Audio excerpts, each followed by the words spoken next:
ItsYourMoneyOct5th2014 presents It's Your Money, an up-close and personal look at your finances. Here's your host, Fred Snyder. Up in the morning and out to school.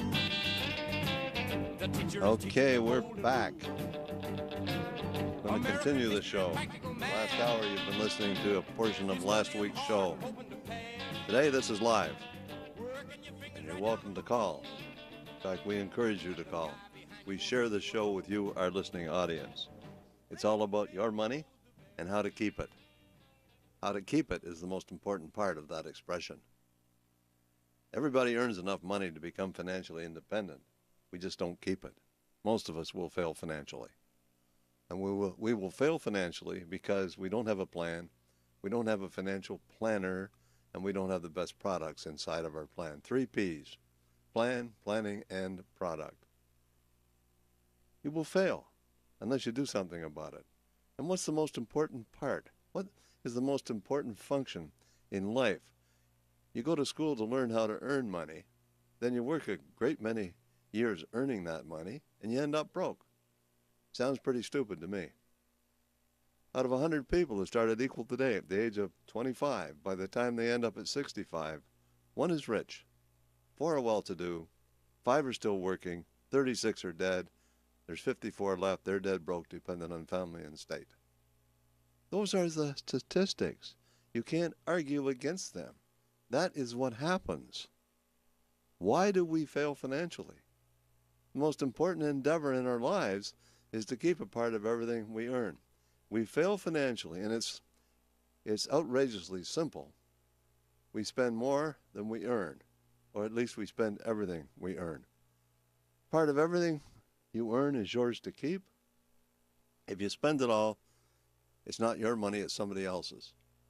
And if you spend more than you earn, then you got to rack up the difference on your Visa card, your credit line, your mortgages, and the money you owe. And now you got to pay interest, and you're spending somebody else's money when you spend more than you earn because it sure as heck isn't yours. So when you put money on your Visa card, you're spending the money, somebody else's money. The money that people put in the bank, and the bank puts it out by way of financing credit card debt and stuff like that. You can't spend more than you earn. Now, we've been talking about that for the last number of weeks on this show. We've been talking about expenses. I'm going to click on that. We talked about the cost of driving a car. We talked about the cost of clothing. We talked about the cost of groceries.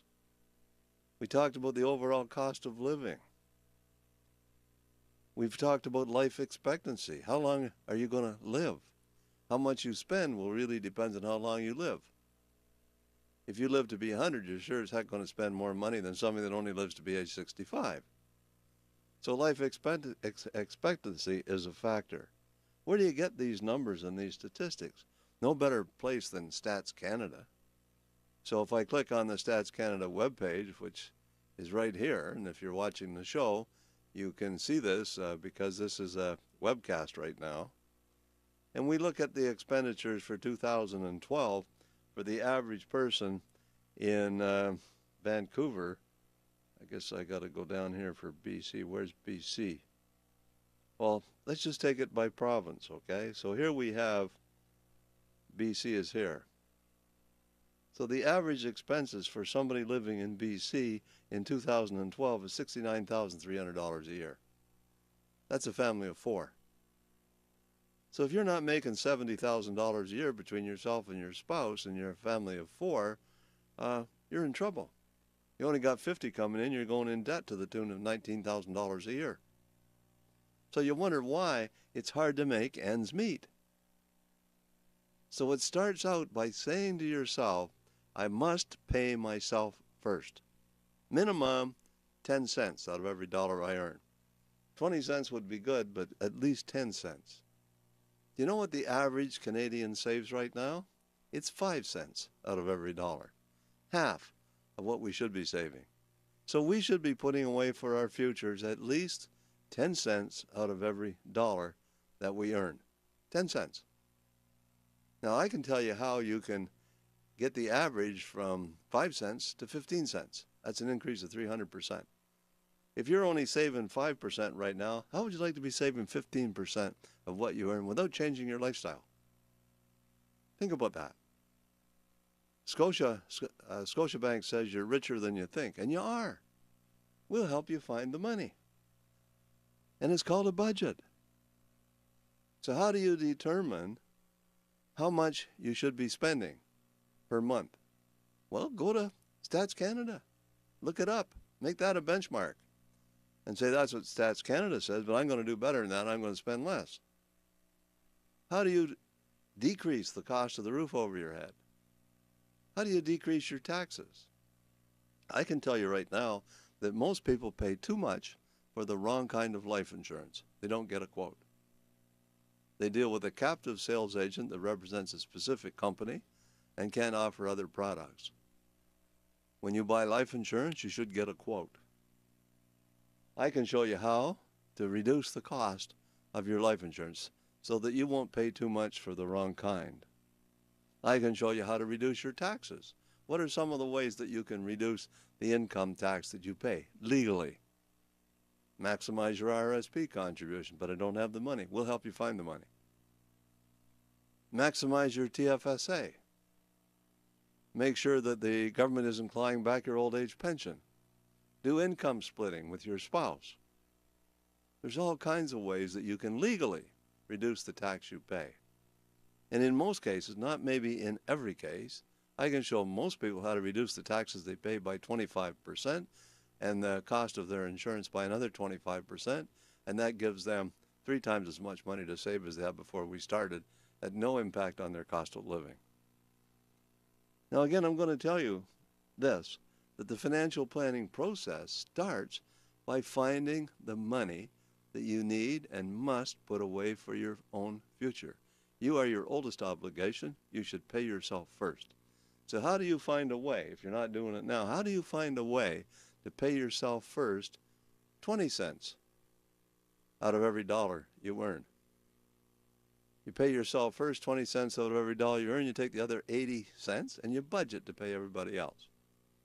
You consider yourself to be, once again, being repetitious, consider yourself to be your oldest obligation. This is what you must do. You must spend less than you earn, and certainly not everything you earn, and even worse than that, not more than you earn. Because if you spend more than you earn, and you just look at the amount of debt that you've racked up right now, that tells me right off the bat you're spending more than you earn. You sit in front of me and we have a conversation, and you tell me that you have $30,000 or $40,000 sitting in your bank account. And I ask you, is that going up or down, or where did that money come from? And you say, well, it's just extra money that's left over. That tells me you're spending less than you earn right off the bat, or you wouldn't have that money in the bank. If you have money in the bank that you inherited and that's diminishing, it's telling me that you're spending more than you earn because it's coming out of the bank. And when you get $20 or $30 or $40 or $50,000 in a bank account, it's probably too much. You should be taking some of that money out of the bank and investing it where you get a better rate of return and better tax treatment. These are all issues that need to be addressed, but they are all part of a written financial plan. So once again, it starts with a financial plan. It continues with a financial planner to guide you and be your coach to help you make that plan work. And last but not least, it involves having the best investment products inside your financial plan. And over 90% of the time when I talk to people, one or all of those ingredients are missing from their financial circumstances. They don't have a plan, they don't have a planner, and they don't have the best products inside their financial plan. So we talked about the expenses. You can go to Stats Canada. That's the web page. The total expenditures for people living in Vancouver 2011 was $65,568. For 2012, it was $69,300. It's broken down. The cost of groceries is $7,566 for a family of 4 in Vancouver. The shelter is $12,131. I kind of disagree with that number because that number sure as heck mustn't include taxes, heating, condo fees, and all the other factors. That's only $1,000 a month. I don't think I believe in that one. We have $10,587 for principal accommodation, other accommodation, and so on, household operations. You can Google any of these issues if you want. Transportation, we talked about the cost of a car last week, $12,177 a year. That's slightly over $1,000 a month. Healthcare, all the numbers are there. So you want to make a budget, you can write your numbers down and you can compare it to that and call that a benchmark. If your numbers are less than that, that's great. If your numbers are more than that, you have to say, I got to cut back somewhere. How do I cut back? If you don't know how, give me a call. I'll show you how. We'll start with a budget. If you don't have a budget right now, come and see me and I'll help you make one. So ladies and gentlemen, listeners out there, we do share this show with you, our listening audience, and the number to call is area code 604-280-0650, long distance 877-280-0650. Log on, www.CIL650.com. Frida's down at the office for those who are shy or reluctant to talk on the air. 604-737-3512. If you're calling long distance, it's 800-661-1495. Just tuned in, I'm certified financial planner Fred Snyder, also a registered financial planner representing Scotia McLeod. And my mission, my raison d'etre, is to teach people what they need to know to make better and more effective financial decisions so that you can become financially independent sooner and stay financially independent longer. And I stress this fact. Whether you use the information, if you come and see me and whether you make use of that information, or you listen to this show and you make use of that information, now, later, or never, isn't the important thing. The important thing is that you get the information, learn the information, so that you can decide when and if you want to implement it. That's what we're talking about. Okay? So ask yourself this question. I have some financial products. Are they the best financial products? I have an insurance policy. Is the insurance policy that I have, was it shopped? Is it the best deal that I can get that's out there? Is it right for me? Do I have a financial plan that lays out the numbers and I know exactly what I have to do? What I have to put away systematically? How much money I need the day that I retire? How much income I can draw from that nest egg? How long I'm going to live? Have I calculated all those factors into a financial plan, a blueprint for financial success that will take me from where I am right now to where I want to go financially? Have you done that? Chances are you haven't. The chances are great that you haven't. The chances are if you're listening to the show right now, you probably haven't done it. Don't you think it's time that you did something about it? Don't you think it's time you made a phone call? Do I have to bribe you by giving away another $500 today just to get you to call the station? Okay? I mean, you should take more of an interest in your money and how to keep it rather than making an assumption to gain $500. So all callers today, what I'm going to do today, I'm going to give away a great book, How to Find a Financial Advisor. So if you call the show, we will make sure that you get a copy of that book. That's all you need to do. Make a phone call.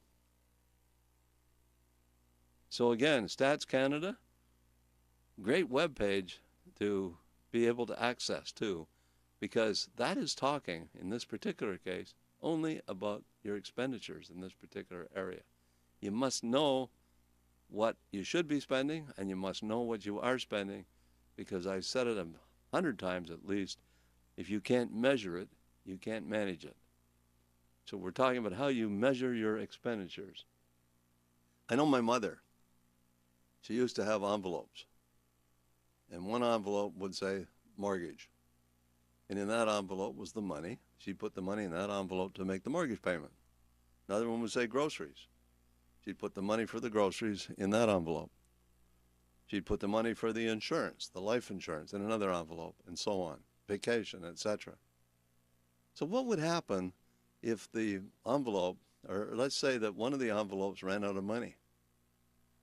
She knew if she took the money out of one of the other envelopes, she'd be short there too. This is a valid way to budget. So you say, I don't have a computer? Use the envelope system. If you got a computer, buy the program Quicken. It will help you do all these things. If you don't know what to do and you feel you want to do it, give me a call, and I'll help you. There's no excuse for not doing it. You can make every excuse for not doing it, but there really is no excuse, because it's about your financial future that counts, and you have to know what these numbers are in order to be able to manage your money. So step one in the financial planning process, I think, is to manage your expenditures.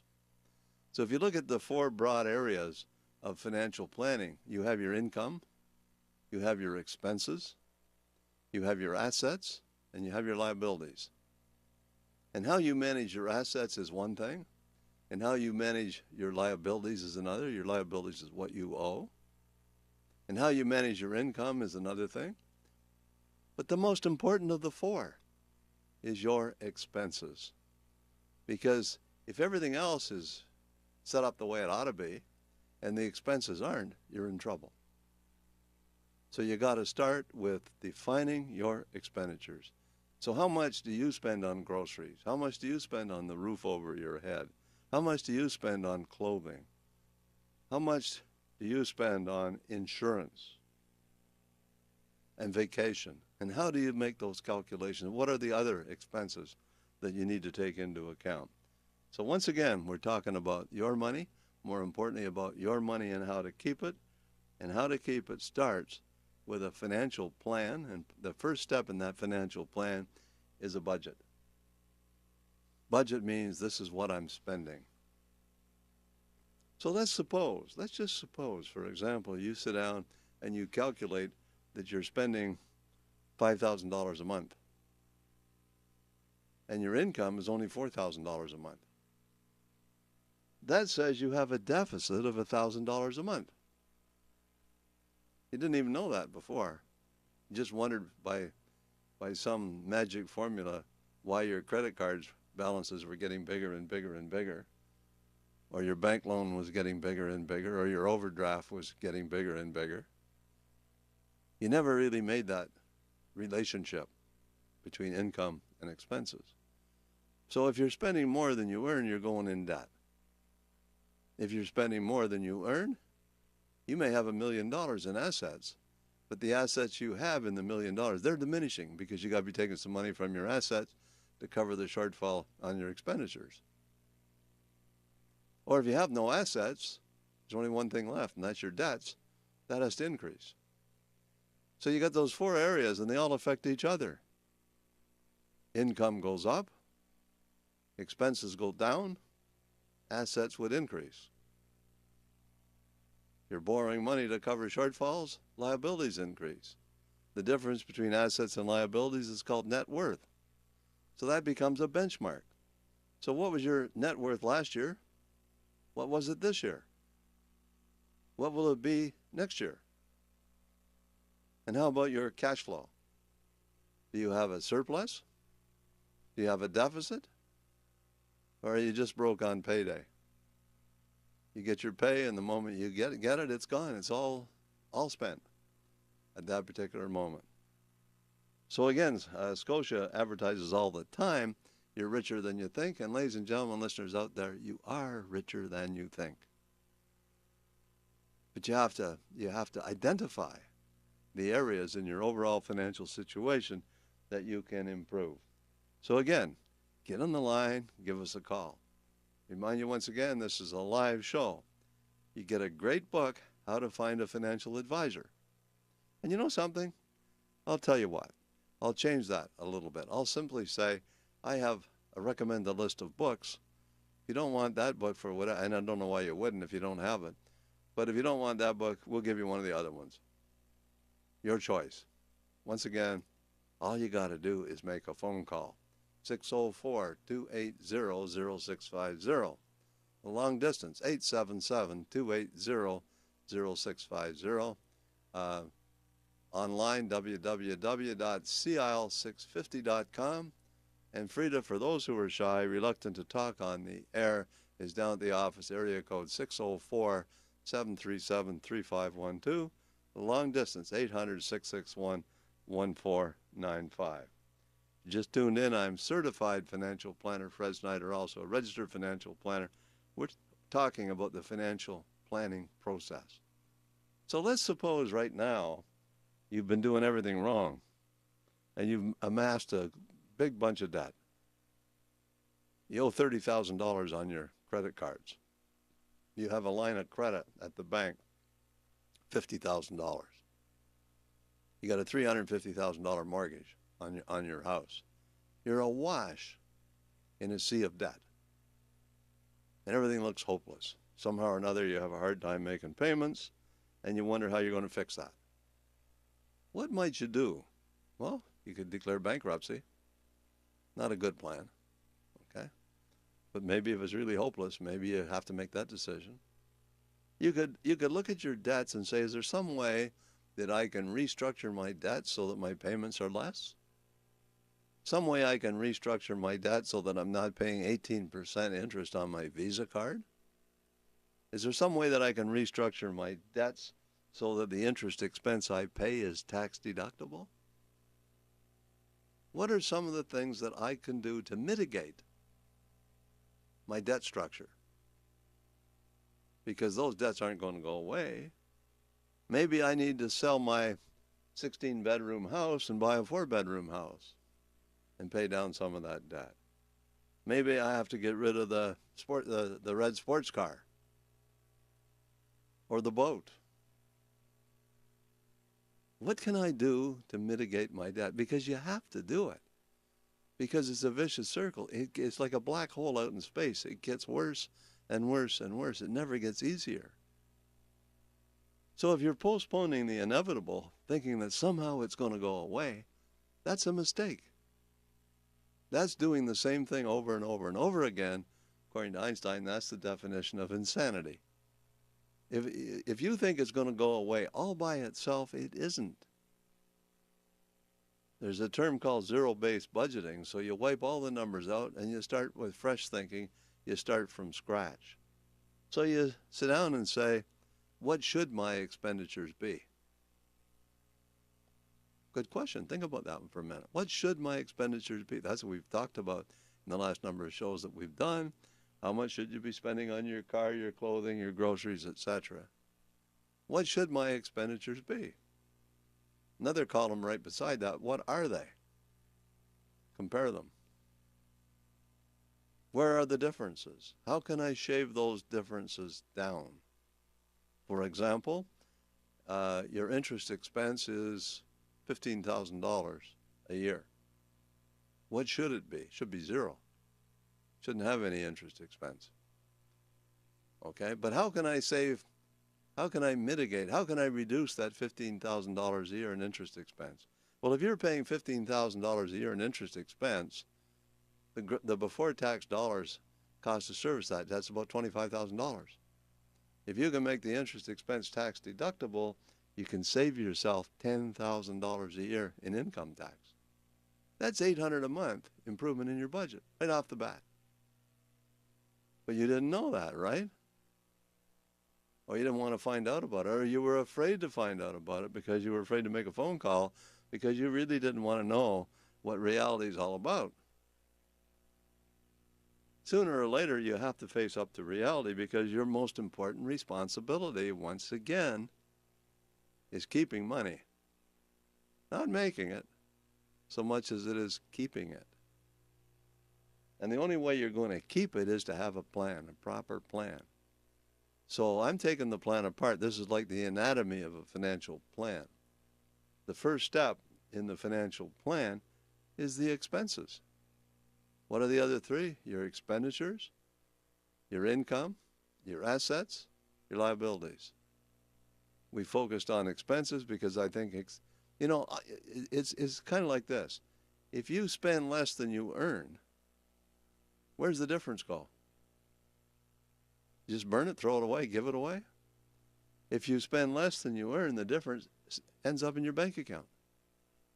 So if you do that on a systematic basis over a period of time, maybe 5 years, and you spend 90% of what you earn, that extra 10% sits in your bank account and grows, you got a great big bank balance. And that can become another problem. What happens if you have too much money in the bank? You got 100,000 sitting in a bank account, you're getting 2%, you're paying the tax man almost half the 2 in taxes. You're not earning enough money to keep ahead of inflation at bank balance interest. So you got to take some of that money and invest it. So how much should you have in your bank account? Well, some financial advisors say enough to pay 3 months of expenses. Others say 6 months of expenses. But first off, if you don't know what your expenditures are because you don't have a budget, it's hard to define that as well. But again, it starts with this area. And I hate belaboring this particular area, but it is extremely, extremely important. It's the most important part of everything that you do from a financial point of view.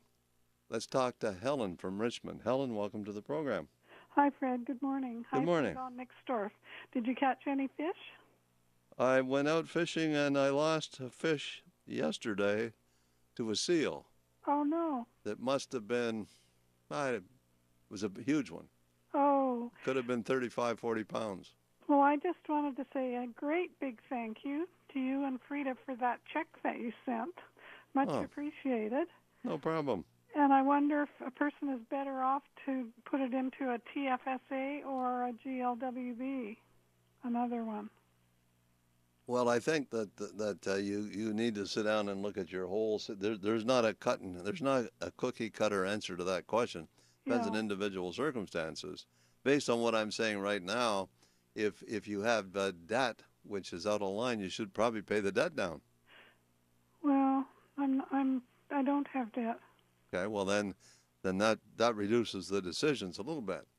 So therefore, I think I'd put that in a TFSA if you don't have one right now or you're not maxed out. Well, I've got room for one more. Okay, well, I'd put it into a TFSA. Yeah. We've got a new principal at my school, but it's an elementary, and I haven't met her yet. And I think, the high schools are a better place to talk to the kids. Did anything happen with Royal Canadian Air Cadets, or? I haven't heard. I have to talk to Frida about that. Yeah, and I was hoping, that maybe you could speak at Minaroo Senior Center, but I don't know. Happy to do that anytime. Yeah, well, that'd be great. Okay, Fred. Well, thanks again. I appreciate all your help. Well, Helen, I really appreciate your support. Lots of support there, and really, that's what it's all about. And again, well, you're just keeping us above water. I can't really overemphasize the fact what I'm talking about right now. And I know I probably sound like a broken record on this area, but this is where everybody messes up.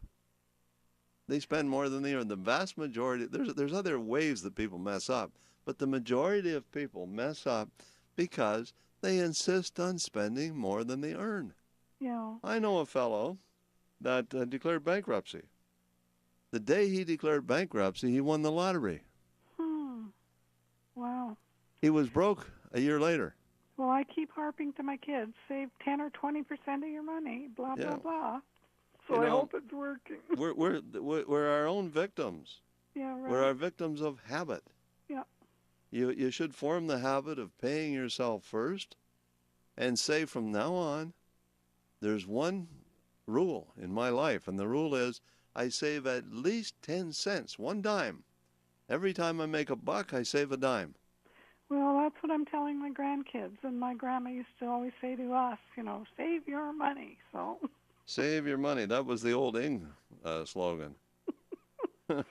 Anyway, thanks so much, Fred, and we'll talk to you soon. Okay? Helen, I really appreciate your call. Enjoy the rest of this lovely weekend. You take care. Have a great day and good fishing. Okay. Okay, bye now. Bye for now. Okay, so Helen's line is now open. So once again, ladies and gentlemen, listeners out there, if you just joined us, I'm certified financial planner. Fred Snyder, also a registered financial planner representing Scotia McLeod, and I do have Mavis on the line from Vancouver. Mavis, welcome to the program. Yes, good morning. Good morning, Mavis. I would like to know how do I get the spreadsheet from Globe and Mail by Rod? You mentioned about it. Google it. Oh, I'd have to Google it. Oh, we're talking about a spreadsheet. Yeah, well, that embedded in that document is an Excel spreadsheet. there's a hyperlink that you go to the document, click on the hyperlink, it will open the spreadsheet. Oh, so how do I Google what's the... I don't know. I don't have it handy, but the article was written by Rob Carrick. Rob Carrick. Yeah. How you Carrick? How is spelled? So I would search. I think it's Carrick. Try it numerous ways. You'll find it. Okay, the spreadsheet. But if you Google it, and it has to do with the cost. I think when I did it originally, the search that I put in the box was the cost of your home. Oh. I think that's what I searched for, and that's the one that I found. Okay. So just a sec. Let's see if I can find it here.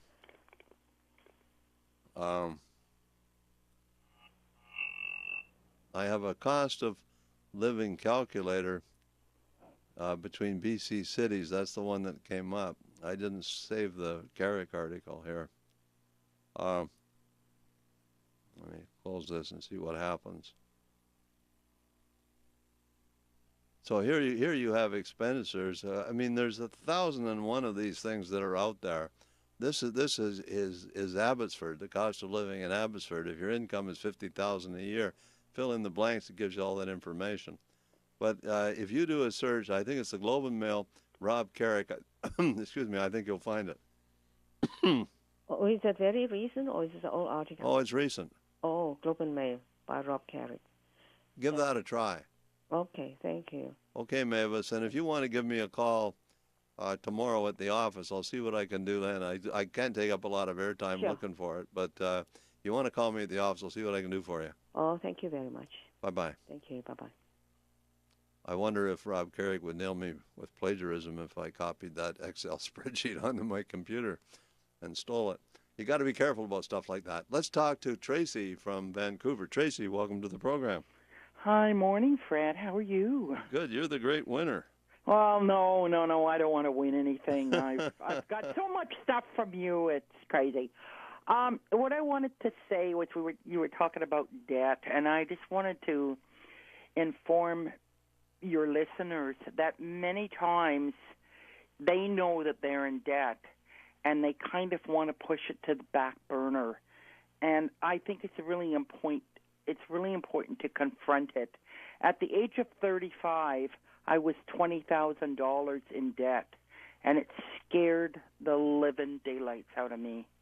And I thought, I can't go on. I was a single parent, and I was, trying to do everything I could for my kids and living, and working full time and babysitting costs, on and on it went. But it scared me. And I sat down one day and I realized that I had to take control of this, that I had to be willing to say no to the kids, all kinds of things. And,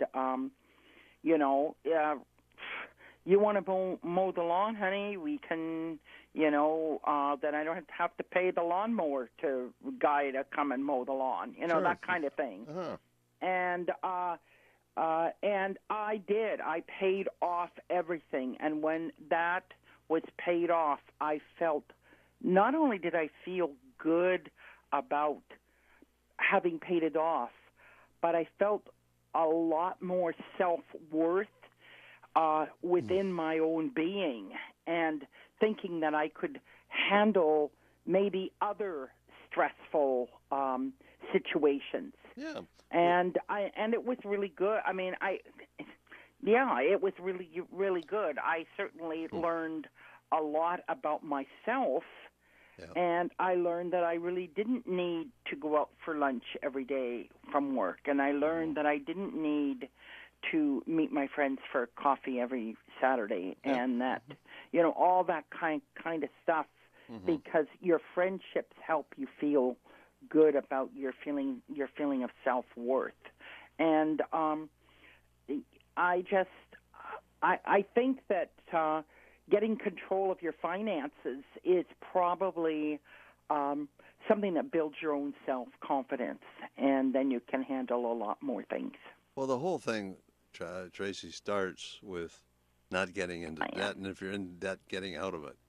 Right. If you're already there, get out of it. If you're not there yet, don't get into it in the first place. Don't spend what you don't have. Exactly. Someone once said you can't help anybody by doing for them what they can and should do for themselves. I know when my kids were smaller and I had an office in my house, and they used to come to me and they say, well, Dad, I need $100 for this or that or whatever. I said, fine, no problem. Clean up my office and I'll give you $100. Right. So they cleaned up my office. That's a legitimate business expense. Mm-hmm. So I write the $100 off, and secondly, they don't earn enough that they have to pay tax on it. Right. Mm-hmm. So that might be one way to help them, because then they form a relationship between working and money. It doesn't grow on trees. Exactly. It doesn't. That's the bottom line, and there's a limit on it. If you spend everything you earn, there's a limit. You only earn so much. If you spend it all, there's nothing left at the end of the day. There's nothing left to save. And if you spend more, you got to borrow the money, incur debt, and then you got to pay interest on that debt, and your expenses go up by the amount of the interest expense. Mm-hmm. Mm-hmm. I mean, I listen to people talk about government debt. They talk about government deficits and all that kind of stuff. I hear it on talk shows all the time. And I know from listening to these shows, a lot of people, even the talk show hosts, they don't understand the difference between government debt and government deficit. Deficit, yeah. Deficit is the overspending. The debt is the accumulation of everything that was overspent in the first place. They had to borrow to cover the shortfalls. Right. Now, Tracy, I gotta run. I got Bobby from Tawasin on the line, but I have to go to the break. If you want to stay on the line, I can continue talking to you when we come back. No, that's okay, Fred. Okay, Tracy. Really appreciate you calling in. Enjoy the rest of the weekend. And you too. Bob Bye. from Tawasin, stay on the line, and we'll take your call as soon as we're back. Don't go away. Fred Snyder. I want people to call the show that are genuinely interested in increasing their financial IQ so that they can become financially independent sooner and stay financially independent longer. Fred Snyder. You don't have a blueprint. Imagine trying to build a house without a blueprint. And how about having a blueprint for your life? What are your lifestyle goals? You need to think about your family life. What are your goals about your family life? What are your lifestyle goals when it comes to health? What are your lifestyle goals when it comes to finances, mental and spiritual? You have to set goals in all those areas, not just finances. Fred Snyder. Often we fail because we put too much emphasis on one area and ignore everything else. We work our butts off and we ruin our health. So life is all about balance. So you need a life plan. Fred Snyder. Napoleon Hill says this, wrote the book Think and Grow Rich.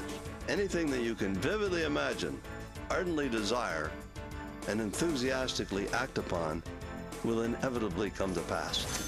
Fred Snyder. My goal, my mission is to help people enhance their financial IQs by teaching them what they need to know to make better financial decisions. Fred Snyder. Sunday mornings at 9 on CIL 650. This is CISL Vancouver. Smooth and easy. CIL 650. CIL 650. Welcome back to It's Your Money on CIL 650. If you have a question for Fred, call 604-280-0650. Now, back to Fred.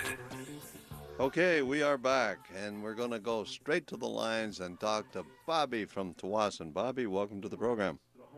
Hello? Hi, Bobby. Yeah, okay. If I had 100,000, right? Yes? Okay, there's two things I may want to do.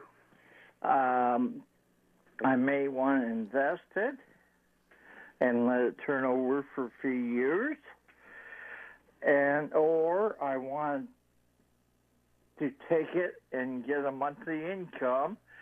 And what's the best tax advice? Or, you keep on talking about taxes and stuff like that. Well, if you have $100,000 and you put it into a GIC or a term deposit, you're lucky to get 2%. You might be able to do slightly better than that, so that translates into a couple $1,000s a year.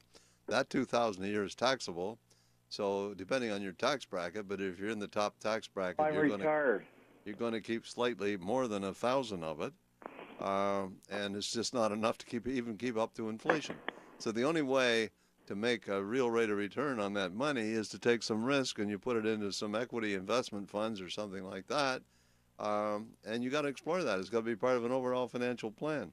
You cannot get ahead, by investing in fixed income securities at low interest rates with, we'll say, 5-year lock-in. You have to start looking at the investment funds that are out there.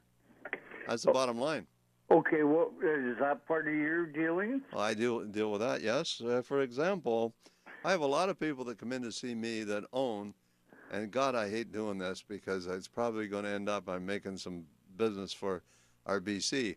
But my favorite Canadian equity investment fund is RBC Canadian Equity Income Fund. There, I said it. So we'll have lots of people run out and buy that fund just because I recommend it on this station. That fund over the last 5 years is averaging approximately 20% compounded annually. Okay. Now, if you want to know how long it takes to double your money, you divide the rate of return into 72. So how many times does 20 go into 72? The answer is 3.5 times. Okay. So if you put $100,000 into that fund and it continues to perform as it has in the past, I'm not saying it will. I didn't say that. I know. If it continues to perform the way it has in the past, 5 years from now, you'll have $200,000. Okay, one last question.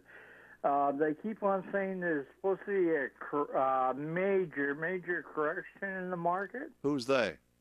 Well, on the news and stuff. I haven't heard that. Oh. And I'm in the business. I don't think, there's a school of thought that says we're due for a correction. And a correction doesn't mean it's a crash or a downward trend like we had in 2008. A correction means the market drops off by 10% or thereabouts.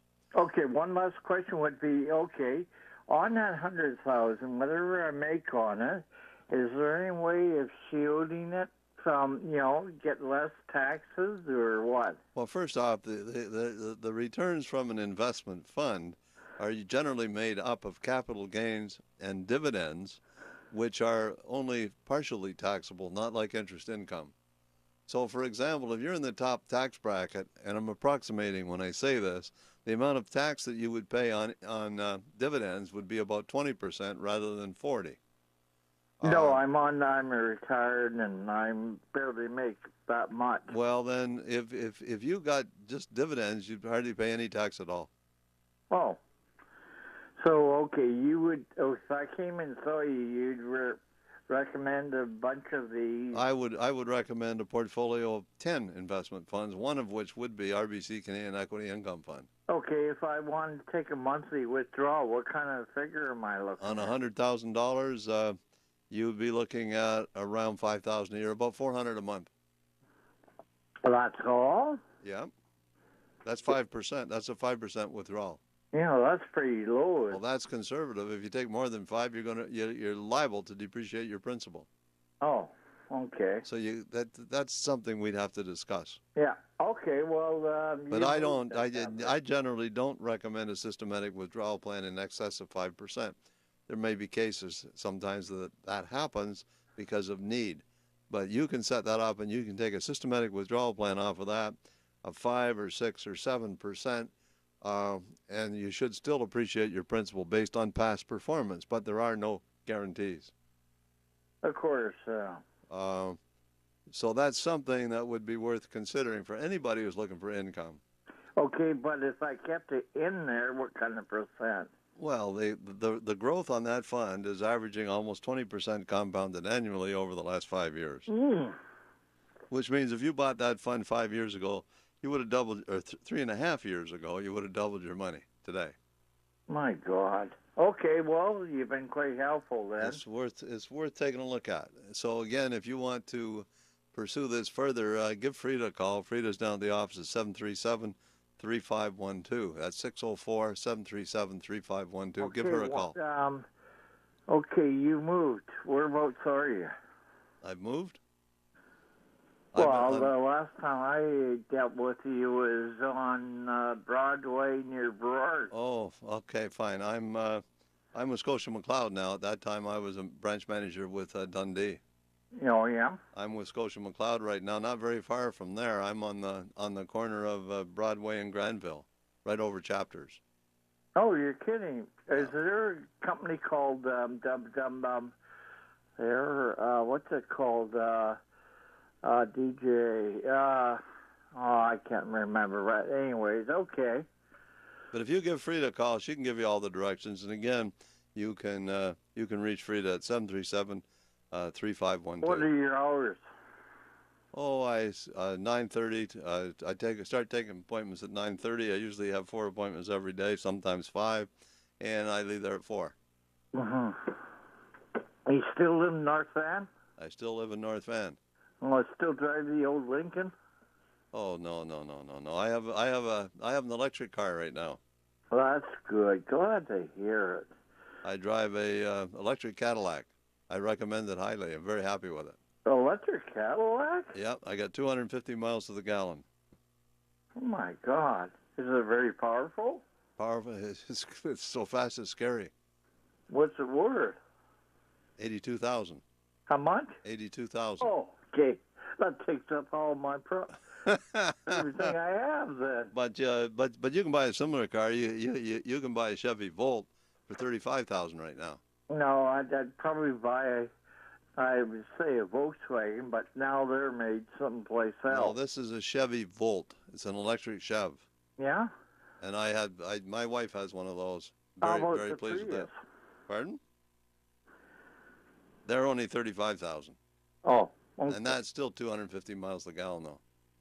You want to get rid of gas? You want to stop polluting the atmosphere? Get yourself an electric car. I recommend it highly. Okay, well, give me yours at a good price, and I'll take it.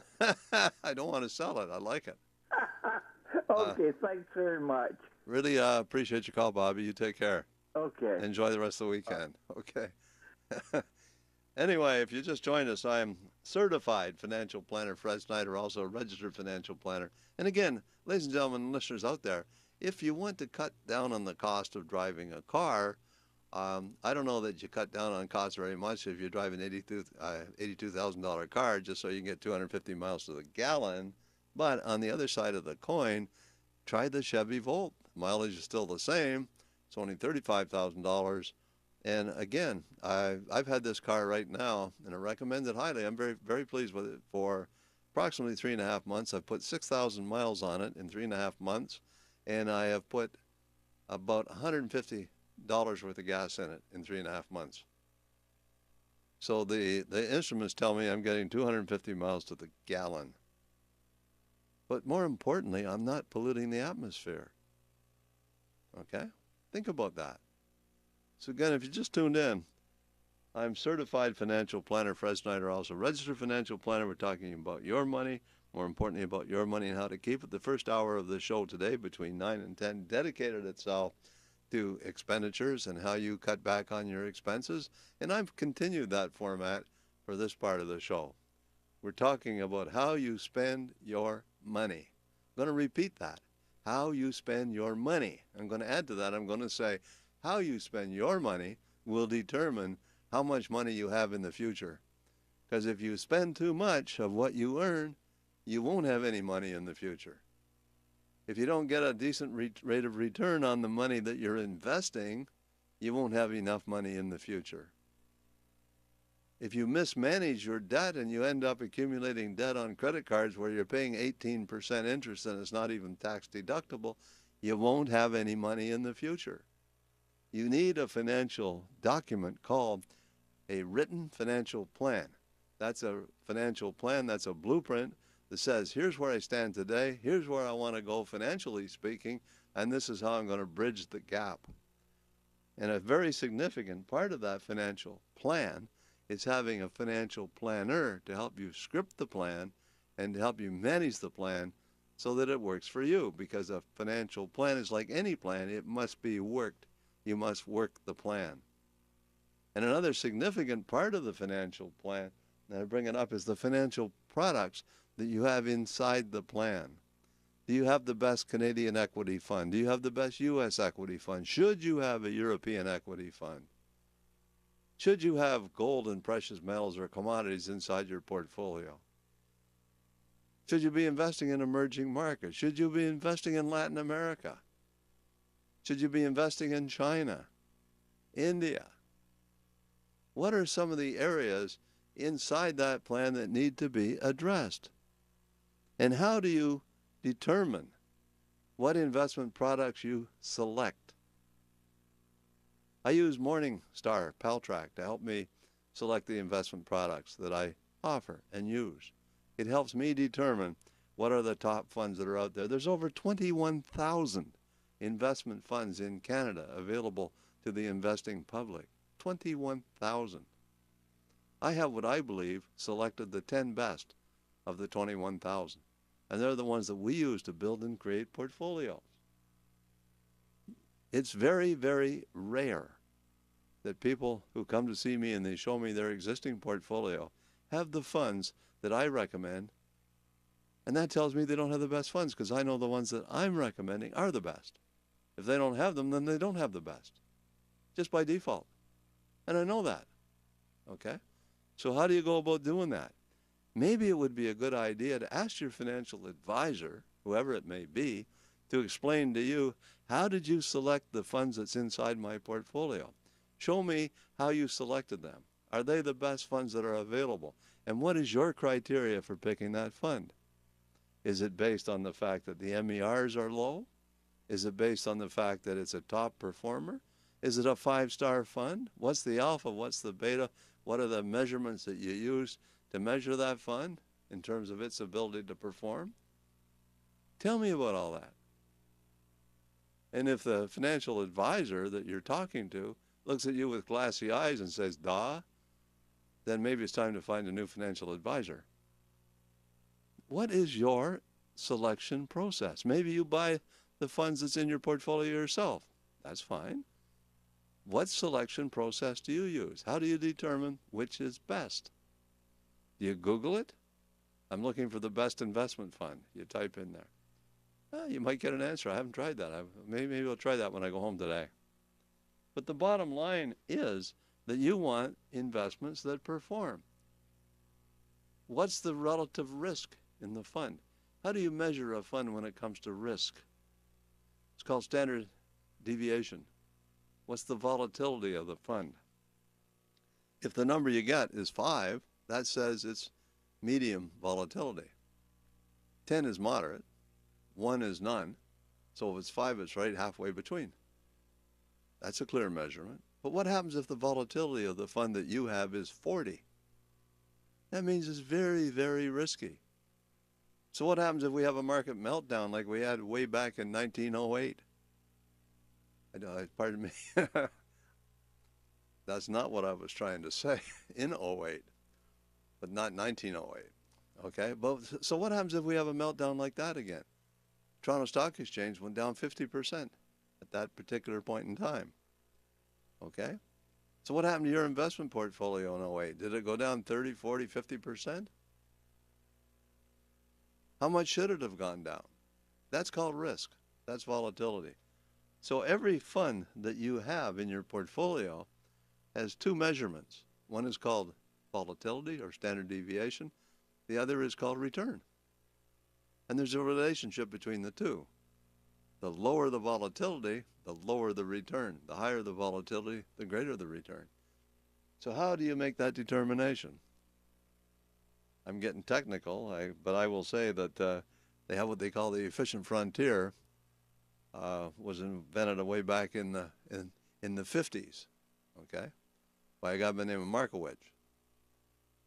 So there's a way to do that, and you can get a scatter chart which will clearly indicate whether the fund that you have is efficient or not. Does it fall on the efficient frontier or not? If it doesn't, then you have to take a serious look at getting rid of that particular fund. So once again, ladies and gentlemen, all callers will receive the book, How to Find a Financial Advisor. So you call the show, you get that book, and in our remaining minutes, we got about 6 minutes, so we got some time left if you want to call the show with your comment or your question. So again, the books that I recommend, and again, if this particular book you already have, then you can have any one of these. The Richest Man in Babylon, How to Win Friends, Influence People, Stop Worrying and Start Living, Acres of Diamonds, The Master Key to Riches. You can't take it with you. There's a whole long list there. Think and Grow Rich. I don't have to send that out because you can download that free off the internet these days. The Greatest Salesman is a fabulous book. Finding a Financial Advisor is number 18. We'll provide you with that or any other book as a substitute. Give us a call, 604-280-0650. Long distance, 877-280-0650. Frida down at the office at 604-737-3512. Long distance, 800-661-1495. You want to log on, it's www.CIL650.com. Get on the line, give us a call. And again, I want to go to our webpage. I want to remind you that there's a wealth of information on my webpage, which is right here. You can see what our team looks like, our services, client resources, workshops, agenda, how to contact us. If I go to client resources, and here we have executive duty checklist. Some people phone the office and say, I want that checklist. You don't need to call the office to get it. Just go to the webpage. You can download that and print it out. Estate planning regarding the family cottage, insurance and tax planning, how investment income is taxed. We had a caller today call about that. That's explained there. Critical illness insurance, insured annuity strategies, understanding preferred shares, understanding flow-through shares. We have Bloomberg, we got Yahoo Finance, we have Globe Investor. You can go there and do your own research on particular funds.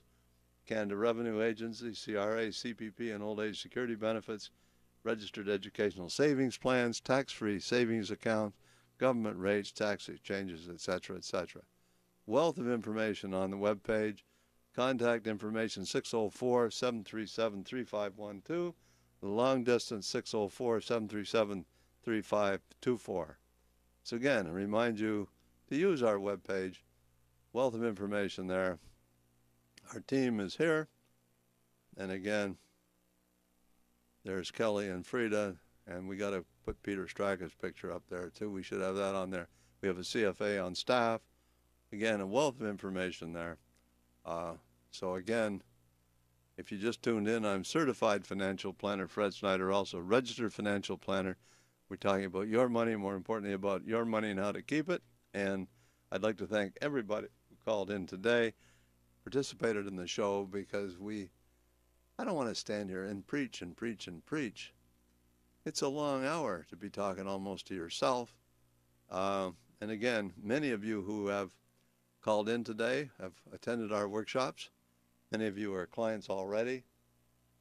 And I remind you that my mission is to teach you what you need to know to make better financial decisions. That process is ongoing. It's not something that you just do and it's over with. It's a journey. It's not a destination. Okay? So once again, every Sunday between 9 and 11, this is going to school. This is going to money school. So you tune in, you listen to the show, get yourself some free books. I'm not going to keep giving $500 away every time I turn around just to get you to call, because if I got to do that to get a lot of calls, I don't want to do it anymore. So once again, 604-280-0650, long distance 877-280-0650. Log on, www.CIL650.com. Frida's down at the office for those who are shy, 604-737-3512, long distance 800-661-1495. Talking about your money, more importantly about your money and how to keep it. And again, for all those who called the show today, my thanks. I really appreciated all those calls. And again, if you want to talk to me after the show, you can call me on my cell phone, which is 644-7526. That's 644-7526. Thanks for listening. We'll see you same time, same station next week. Bye for now. If you'd like Fred to review your portfolio, call his office right now at 604-737-3512. That's 604-737-3512.